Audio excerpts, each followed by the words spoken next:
initially, when I did my research in IIT Kanpur and other institutions as a fresher, I was interested to do, something in the technology. Over the time, I understood, the technology part, and if today, I have to do research, then instead of focusing only on not only on technology, but it is something to solve some of the basic problems in the what the country or the society is facing, working on that. And then also over the time I got interested in the Indian philosophy, and there is a very good link between the Indian philosophy and the technology, which the ancient India, if you see, the have been the rishis were actually kind of their researchers, Vedic researchers, and then they came up with the Vedic science. So those are some things which I think we can work on. And in my part time, I study on the new things which are going on physics. So if you look at the quantum physics and all those things, many of the underlying theoretical aspects are very closely related to Indian philosophy. So okay, can you highlight more on your interest in the philosophy field that you are talking about?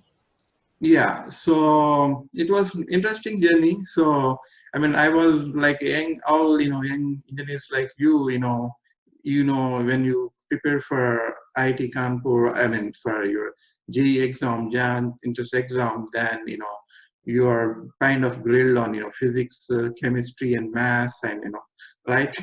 So you will be focusing on that, and most of them might be good in any of these things. Some of them are good in maths, some of them are in physics, or some of them in chemistry. So those are the natural core things. My passion was always in physics. So typically, I think at high school level you get exposed to Newton mechanics, and then after that little bit of modern physics, quantum physics. And I was interested, so in my part time I studied little bit works of Albert Einstein and other things, and then started seeing what's still going on. So Albert Einstein research had some issues. So now people have like string theory and other things to extend what he did. So, and then I came to a book called Tao Physics, where one of the famous scientists talks about what are the parallels between the modern physics and Indian philosophy. And then I went to some of the quantum physics theories where Tagore and Vivekananda and other philosophers who actually helped the scientists in trying to come with theories. So, and then I came to know, like I'm not new. There are other things like Mahesh Yogi and his team of quantum physicists have been extensively worked in that area, and then saw how the Indian philosophy and the modern physics are very much tied, and they are very good. Still, there are many profs in US who are trying to explore the connection between the Indian philosophy and modern physics.